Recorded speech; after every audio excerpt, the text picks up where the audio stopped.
my best friend, my eternal partner, and my soul. and my soulmate. Ayman Sadiq এবং মঞ্জুরিন শহীদ কেউই বিনোদন জগতের সাথে যুক্ত না হয়েও বাংলাদেশের সবচেয়ে সুপরিচিত তারকা। কেবল শিক্ষকতা করেও যে এত জনপ্রিয় হওয়া যায় বাংলাদেশে তারাই প্রথম দেখিয়েছেন। দুজনেই 10 মিনিট স্কুলের মাধ্যমে জনপ্রিয় হওয়ায় অনেকেই তাদের বিয়ের খবরে খুব একটা অবাক হননি।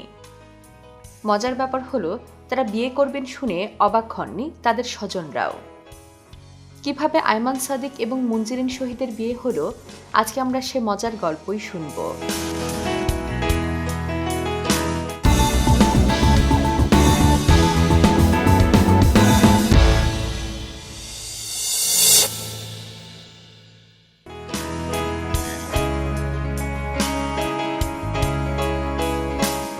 আয়মান সাদিকের বাবা বাংলাদেশ সেনাবাহিনীর একজন অবসরপ্রাপ্ত ব্রিগেডিয়ার। শৈশব থেকেই চারিদিকে সেনা সদস্যদের দেখেছেন, একই সাথে দেখেছেন নিয়ম শৃঙ্খলা আর দেশপ্রেম। তাই ছোটবেলাতেই চাইতেন বড় হয়ে বাবার মতোই সেনা কর্মকর্তা হবেন। কিন্তু নিয়তি ভেবে রেখেছিল অন্য কিছু। তাই তো সামরিক কর্মকর্তা না হয়ে তিনি ভর্তি হয়ে গেলেন ঢাকা বিশ্ববিদ্যালয়ে আইবিএতে। তখন থেকেই তার মাথায় ঘুরত কিভাবে কম পরিশ্রম করে বেশি আয় করা যায়। আয়মান সাদিক দেখলেন তার এক বন্ধু টিউশনি করে মাসে 15,000 টাকা আয় করেন। সদ্য বিশ্ববিদ্যালয়ে ভর্তি হয় আয়মান বিস্মিত হলেন টাকার অঙ্ক দেখে। তাই তিনিও নেমে পড়লেন টিউশনি করতে এবং সেখানে দারুণ সফলও হলেন। বছর ঘুরতে না ঘুরতেই ছাত্র পড়িয়ে তিনি লাখ টাকা ইনকাম শুরু করলেন। আয়মানের উৎসাহ এতে আরও বেড়ে গেল। রীতিমতো অনলাইনে ব্যাচ খুলে সবাইকে পড়াতে শুরু করলেন তিনি। আয়মান বুঝে গেলেন শিক্ষক হিসেবে দারুণ দক্ষতা রয়েছে তার। আর এখান থেকেই আয়মান সাদিকের মাথায় 10 মিনিট স্কুলের আইডিয়া আসে। পড়াশোনা শেষ করে তিনি এই অনলাইন ভিত্তিক ক্লাসের প্রোগ্রাম শুরু করলেন কয়েকজন পরিচিত মানুষজন নিয়ে। এমনই কারো মাধ্যমে 10 মিনিট স্কুল টিমে যোগ দেন মঞ্জুরিন শহীদ। সেটা 2014 সালের কথা। প্রথম দিন মঞ্জুরিনকে দেখে আয়মান ভেবেছিলেন এই মেয়ে একদম অঙ্কে কাঁচা।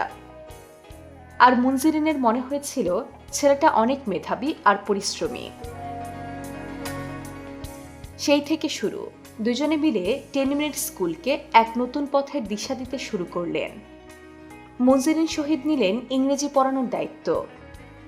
বিস্ময়কর ব্যাপার হলো কখনো শিক্ষক হবেন এমনটা ভাবেননি মঞ্জুরিন শহীদ। তিনি চেয়েছিলেন আর্কিটেক্ট হতে, আর পরিবার চেয়েছিল তিনি যেন মেডিকেলে পড়েন। শেষ পর্যন্ত কোনোটিই না হয়ে মঞ্জুরিন ভর্তি হলেন ঢাকা বিশ্ববিদ্যালয়ের ইংরেজি বিভাগে, আর সেখান থেকে 10 মিনিট স্কুলে। এই প্রতিষ্ঠানে কাজ করতে করতে আয়মান সাদিক ও মঞ্জুরিন শহীদের মধ্যে গড়ে ওঠে দারুণ বোঝাপড়া আর গভীর বন্ধুত্ব। আয়মান মঞ্জুরিনের সম্পর্ক এতটাই সহজ এবং গভীর হয়ে যায় যে তাদেরকে সর্বত্র একত্রে দেখতে অভ্যস্ত হয়ে যায় মানুষজন। এমনকি তাদের আত্মীয় স্বজনরাও ধরে নেন তারা দ্রুতই বিয়ে করবেন। কিন্তু সে সময়টাই আর আসছিল না।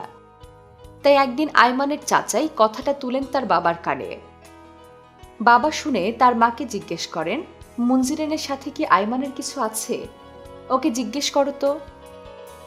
শুনে আয়মানের মা পরের দিন সকালবেলা তার ঘরে ঢুকে জিজ্ঞেস করেন, তোর কি মঞ্জুরিনকে বিয়ের পরিকল্পনা আছে?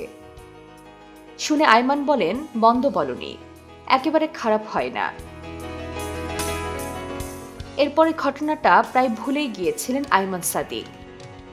কিন্তু একদিন ফোন করে তার বাবা জিজ্ঞেস করলেন, শোন, 19 জুলাই সেনাকুঞ্জ খালি আছে, আমি কি কথা বলে রাখবো? শুরুতে খানিকটা হকচকিয়ে গেলেও আয়মান সম্মতি জানালেন। এরপরে তিনি কথা বললেন মঞ্জুরিনের পরিবারের সাথে। তারপর দুই পরিবার মিলে বাকি কথাবার্তার কাজটুকু সারেন। তবে ঠিক 19 জুলাই তাদের বিয়ে হয়নি। সবকিছু গুছিয়ে 15 সেপ্টেম্বর আয়মান সাদিক ও মঞ্জুরিন শহীদ বিয়ে করেন।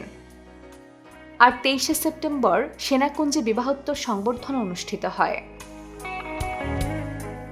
আয়মান সাদিক ও মঞ্জুরিন শহীদ একসাথে দুজন সুখে শান্তিতে থাকুক এমনটাই কামনা করে তাদের ভক্তরা।